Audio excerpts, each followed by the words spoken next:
Assalamualaikum warahmatullahi wabarakatuh. Bertemu lagi dengan berita horor. Kali ini akan menceritakan kisah para pendaki gunung, karya Alisba. Yang mau berkunjung sertakan linknya bisa dilihat di deskripsi ini. Ini adalah kelanjutan dari dua bagian sebelumnya. Buat yang baru bergabung bisa baca dulu bagian 1 dan 2 lewat link di deskripsi di bawah ini. 7 hari tersesat di Gunung Merapi, Sumatera Barat, bagian 3. Firman biasa orang memanggilku. Mungkin ceritaku ini hampir mirip dengan cerita yang telah usai dikisahkan oleh sahabatku Andre. Namun ada beberapa histori yang terskip dan mungkin tak ada dalam kisah-kisah mereka yang lainnya, karena ini merupakan versiku. Andre memang sedikit nakal, bandel, dan terkadang keras kepala. Itu sebabnya mengapa kami sering bertengkar, adu mulut sampai mengeluarkan ucapan dan kata-kata kotor ketika perang mulut terjadi. Namun begitu, kami tak pernah memasukkan hal itu ke dalam hati. Hanya sekedar bumbu-bumbu keakraban sebagai seorang teman dan sahabat dekat. Andre juga sangat tidak disukai di sekolah karena sering memalak atau meminta uang pada teman-teman di sekolah. Aku termasuk korbannya. Sehingga pada saat kejadian hilangnya mereka, hampir 90% siswa bersyukur dan mendoakan mereka tak diketemukan. Sungguh miris kedengarannya. Tingkah laku Andre dan Openg hampir mirip. Mereka berdua tak ubahnya seperti dua sejoli yang saling melengkapi. Andre sih keras kepala, banyak omong, tong kosong namun penakut. Openg lebih kalem namun lebih pemberani. Intinya sama-sama keras kepala. Ketika hendak berangkat menuju tujuan pendakian, banyak terjadi momen-momen di mana jika kita urut dari awal merupakan pertanda bahwa akan terjadi sesuatu hal yang akan terjadi terhadap kami. Ketika sholat isya di Masjid Padang Panjang, kacamata Andre tertinggal di masjid. Tak pernah kami berinisiatif sehingga untuk menyelesaikan sholat isya di surau itu. Kebiasaannya hanya berlalu tanpa pernah berniat berhenti. Gunung Merapi merupakan gunung yang sudah 2 kali aku daki. Namun begitu segala tahapan tetap aku siapkan dan tetap berserah diri pada Sang Pencipta. Beda hanya dengan Andre dan Openg. Kali ini mereka baru pertama mendaki Sang Merapi. Untuk mendaki ke puncak Merapi ada 3 rute yang bisa digunakan. Antara lain Koto Baru, Padang Bawang, dan Simabur. Tapi kali ini kami memilih menggunakan rute Koto Baru yang dipimpin oleh Yopri. Yopri merupakan yang dituakan sehingga kami memanggilnya dengan panggilan Uncu. Kami memulai pendakian dari kaki gunung setelah Isya dan berjalan dari perkampungan Koto Baru sekitar 1,5 jam lamanya. Jika berjalan normal dengan kecepatan 20 km per jam, kemungkinan tiba di puncak lebih kurang 4 jam. Setelah berjalan beriringan, akhirnya kami sampai di posko pertama, yaitu Pasanggerahan. Aku langsung menuju posko untuk melapor jumlah anggota yang akan naik. Sedangkan teman yang lain duduk sambil beristirahat sejenak. Posisi awal kami pada saat itu adalah Uncu posisi depan, Nopeng posisi kedua, Iwan posisi ketiga, aku di posisi urutan 4, dan Andre yang terakhir. Setelah Pasanggerahanlah kisah-kisah mistis bermunculan. Dari sepanjang jalan setelah berlalu meninggalkan posko pertama, Andre terlihat gelisah karena mendengar suara-suara berisik seolah memanggil, bersorak-sorak. Karena itulah Andre menyuruhku bertukar posisinya dengannya. Yang dari posko pertama sudah tampak tak nyaman, arogansinya tak pernah hilang. Aku selalu jadi korban keangkuhannya saat itu. Benar sekali, aku memang bisa melihat apa yang dirasakan Andre saat itu. Karena keahlian ini aku sering dijuluki dukun, punya ilmu, dan lainnya oleh mereka. Karena bisa melihat makhluk halus yang ada di sekitar manusia. Ada sebuah tempat di sepanjang perjalanan yang kami lalui itu seperti tempat yang aneh. Selama aku mendaki di Merapi ini, kali pertama aku melihat tempat itu. Sebuah jalur seperti gerbang, dengan rimbunnya ranting-ranting menjulur melingkar seperti pohon bambu. Indah sekali. Dre, apa itu Dre? Aku mencoba mengajak Andre melihat yang terlihat olehku. Gila komen. Jangan bercanda aja, Koman. Andre menjawab sambil tertunduk tak menoleh sedikit pun. Sebenarnya aku tahu dia takut. Dia mungkin berpikir aku melihat makhluk aneh saat itu. Padahal aku hanya berbagi penasaran terhadap gapura yang terbuat dari tumbuhan-tumbuhan itu. Sepanjang jalan pendakian, Andre tak hentinya bertengkar denganku, sampai adu mulut, sampai banyak hal-hal mistis yang aku temui. Namun aku tak mau memberitahu mereka. Ini merupakan kode etik. Jika kita melihat, mencium bau-bauan atau mendengar sesuatu hal yang aneh, tak boleh diucapkan pada saat bersamaan. Sepasang bola mata sebesar kepalan tangan orang dewasa juga turut mengikuti kami sepanjang perjalanan. Entah apa yang aku lihat bersama Andre. Bola mata berwarna hijau terang seperti membayangi bersebelahan dengan jalan yang kami lalui. Andre, kau lihat gak tadi? Lihat man, tapi kalau itu macan kok matanya sebesar itu man? Andre bertanya kembali padaku. Ya sudahlah Andre, lanjut aja. Aku mengakhiri perdebatan kami. Sungguh banyak godaan demi godaan yang kami rasakan. Tapi entah mengapa hal ini hanya kami berdua yang merasakan. Suara geraman seperti harimau tapi suara itu beriringan seperti jangkrik. Bedanya itu bukan jangkrik melainkan suara makhluk yang aku yakin bukan hewan.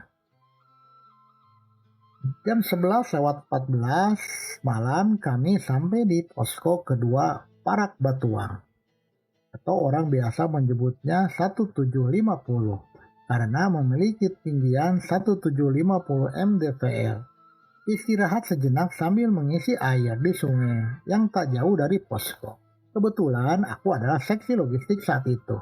Setelah beristirahat memulihkan tenaga, kami melanjutkan menuju batas vegetasi Cadas. Dari Cadas menuju puncak Merapi hanya membutuhkan waktu sekitar setengah jam, sehingga kami memutuskan untuk berhenti lagi di Cadas tersebut. Kami menikmati sunrise pagi, memasak air ngopi, dan memandang keindahan alam dari bibir puncak. Dre, ambil air Dre. Aku menyuruh Andre untuk berganti mengambil air di telaga dekat Cadas tersebut. Ah malas, aku man, kau aja lah. Andre membantah dan tak mau pergi. Sambil mencapakan galon kosong itu membentakku. Kaulah yang ambil man, ini kau isi galon nih sampai penuh. Perang mulut pun kembali dimulai. Andre si keras kepala itu pun tak mau kalah. Akhirnya Uncu yang dituakan pun menyuruhku yang mengambil air. Uncu saat itu juga bertengkar dengan Andre karena sikapnya yang kurang terpuji. Sampai mereka saling capak-capakan periuk. Piring dan beberapa gelas plastik dari perlapan kami. Uncu menyuruh Iwan ikut bersamaku mengambil air. Untung saja Iwan ikut karena awalnya Iwan hendak ikut bersama Andre dan Nopeng menuju puncak. Sambil mengosokkan tas, Andre bergegas mengisi logistik untuk naik ke atas. Aqua berisi air, 2 saset extra jos, bawang dan cabai. Tak sengaja terbawa di dalam tas dan beberapa rokok kretek. Setelah kami kembali mengambil air, Andre dan Nopeng masih terlihat dari jarak pandangku. Uncu, kenapa mereka dibiarkan ke atas, cu? Mereka perdana, cu. Belum tahu jalan di atas. Aku bertanya ke Uncu dengan nada penasaran. Biarkan aja lah man, suka-suka mereka berdua, udah besar mereka itu. Tadi kularang, gak mau mereka man, katanya kalau gak tahu jalan bisa ikut turun sama pendaki lain. Sambil berteriak aku bersolok pada Andre. Woi, kalau setengah jam kalian gak balik, kami susul ke atas ya. Andre menjauh sambil berolok, iya oke. Setelah mereka jauh dan tak terlihat dari jarak pandangku, seketika itu kabut turun. Biasanya kabut seperti ini hanya berlangsung setengah jam atau paling lama 1 jam. Namun sampai 3 jam kabut ini tak juga menghilang. Sejujurnya aku sudah gelisah. Setiap pendaki yang turun kami selalu bertanya, Pak, ada ide teman kami Pak, 2 orang di atas Pak, pakai celana pendek, baju lengan buntung. Mereka menjawab dengan jawaban sama. Gak ada Pak, kami gak lihat. Sampai mendekati pukul 5:30 sore, mereka juga belum turun. Mereka penasaran, kami bergegas menyusul mereka ke puncak Merapi. Tiba di puncak Merapi terlihat tak banyak rombongan tersisa, hanya ada sisa satu kelompok saja. Pak, apa lihat teman kami pak, celana pendek, baju lengan buntung, 2 orang? Oh nggak ada pak, dari tadi juga hanya kami yang tersisa di sini. Akhirnya kami kembali ke Cadasan mendirikan tenda. Karena hari mulai gelap, kami takut turun ke Parak Batuang 1740, yaitu posko kedua. Kami masih berharap mereka turun ke bawah dan bertemu mereka. Hingga kami bergantian menjaga di pinggir jalan agar pendaki yang lewat gampang terpantau. Hingga pendaki yang bertemu di puncak tadi turun. Andre dan Nopeng juga belum terlihat dari pandangan kami. Tanda-tanda mereka akan kembali belum ada, namun kami masih sangat berharap mereka balik ke Cadas tersebut.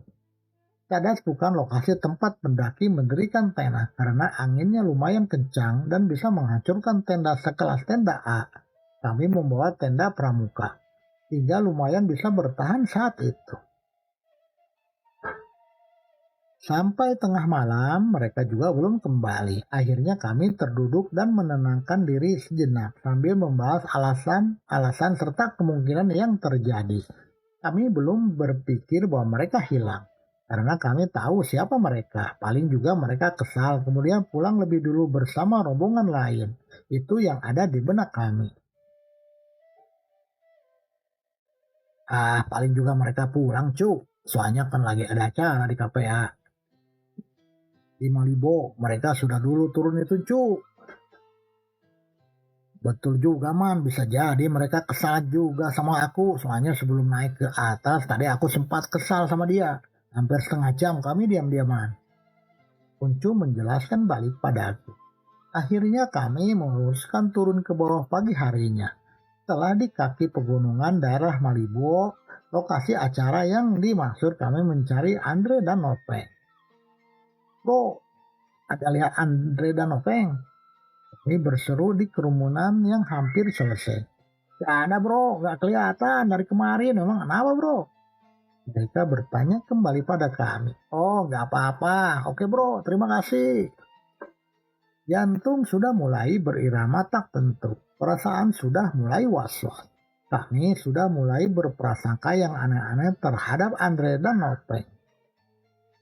Kami balik menuju Padang dan langsung bertemu orang tua Nopeng. Pak, Bu, Nopeng ada? Kami bertanya kepada orang tuanya dengan nada penasaran. Loh, belum pulang, ada apa ya nak? Oh, nggak apa-apa Pak, Bu, terima kasih ya.